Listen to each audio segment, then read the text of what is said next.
Hello friends, welcome back to my channel. இன்றைக்கி நம்ம சேனலில் டேஸ்டியான பன்னீர் பிரியாணி எப்படி செய்யுதுன்னு பார்க்கலாம். அதுக்கு நான் ஒரு பாக்கெட் பன்னீரை நல்லா மேரினேட் பண்ணிவிட்டு அதை டோஸ்ட் பண்ணி எடுத்து வச்சுக்கிட்டேன். பன்னீர் மேரினேஷனுக்கு நான் turmeric powder, chilli powder, garam masala and கொஞ்சோண்டு கர்ட் ஆட் பண்ணி அதை நல்லா டோஸ்ட் பண்ணிக்கிட்டேன். இன்றைக்கி நான் 1/2 kg பன்னீர் பிரியாணி செய்ய போகிறேன். அதுக்கு ஒரு குக்கரில் தேவையான அளவுக்கு ஆயில் ஆட் பண்ணிவிட்டு பிரியாணிக்கு தேவையான spices and green chilli add பண்ணிக்கலாம். அண்ட் தென் அதில் தேவையான அளவுக்கு ஆனியன் ஆட் பண்ணிக்கலாம். நான் இன்றைக்கி 1/2 kg பன்னீர் பிரியாணி செய்கிறதுனால ஒரு 4 மீடியம் சைஸ் ஆனியனை கட் பண்ணி அதில் சேர்த்துக்கிட்டேன். ஆனியன் நல்லா கோல்டன் ப்ரௌன் கலரில் ஆனதும் அதில் காஷ்மீரி சில்லி பவுடர் 1 டீஸ்பூன் சேர்த்துக்கோங்க. காஷ்மீரி சில்லி பவுடர் பிரியாணிக்கு நல்ல கடல் கொடுக்கும் அண்ட் ஸ்பைஸும் இருக்காது. நம்ம சில்லி பவுடர் ஆனியன் ஆட் பண்ணதுக்கப்புறம் ஆட் பண்ணுறதுனால நல்லா அப்சர்வ் ஆகி பிரியாணிக்கு நல்ல கலர் கொடுக்கும் அண்ட் டேஸ்ட்டுமே சூப்பராக இருக்கும்.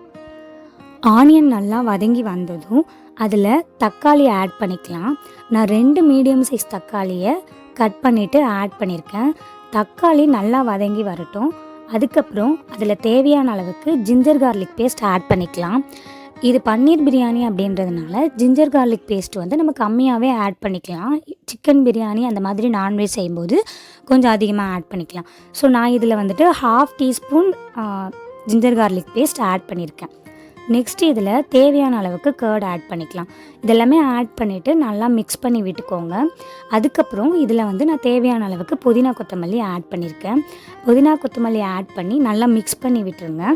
அதுக்கப்புறம் மொத்தமாக இந்த பிரியாணிக்கு தேவையான அளவுக்கு நான் உப்பு ஆட் பண்ணியிருக்கேன். சால்ட் நீங்கள் தேவையான அளவுக்கு ஆட் பண்ணிவிட்டு நல்லா மிக்ஸ் பண்ணி விட்டுருங்க. ஃபைனலாக இதில் நம்ம என்ன பண்ண போகிறோம்னா ஆல்ரெடி டோஸ்ட் பண்ண பன்னீரை ஆட் பண்ண போகிறோம். ஸோ பன்னீர் நம்ம ஆல்ரெடி டோஸ்ட் பண்ணதுனால இதில் ரொம்ப நேரம் வதக்க தேவை கிடையாது. இதுவே சிக்கன்னா இதில் நம்ம கொஞ்சம் நேரம் வதங்க விடணும். இது பன்னீர் பிரியாணி அப்படின்றதுனால நம்ம இதில் போட்டுட்டு ஒரு 2 மினிட்ஸ் அதை ரோஸ்ட் பண்ணால் போதும். அதுக்கப்புறம் 1/2 kg ரைஸ்க்கு தேவையான அளவுக்கு தண்ணி இதில் ஆட் பண்ணிக்கலாம். தண்ணி ஆட் பண்ணிவிட்டு ஒரு லிட் போட்டு மூடி வச்சுருங்க. தண்ணி நல்லா கொதிக்கட்டும்.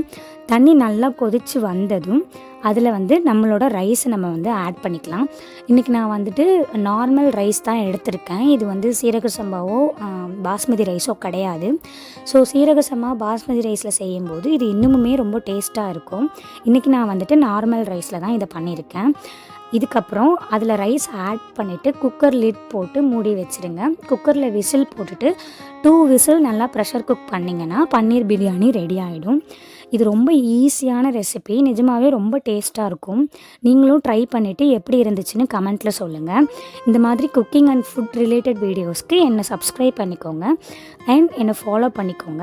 அப்போ தான் நான் போடுற வீடியோஸ் உங்களுக்கு கரெக்டாக வரும். அண்ட் தென் நெக்ஸ்ட் என்ன ரெசிபி பண்ணலான்னு கமெண்ட்டில் சொல்லுங்கள். Until then I meet you. Tata, bye bye.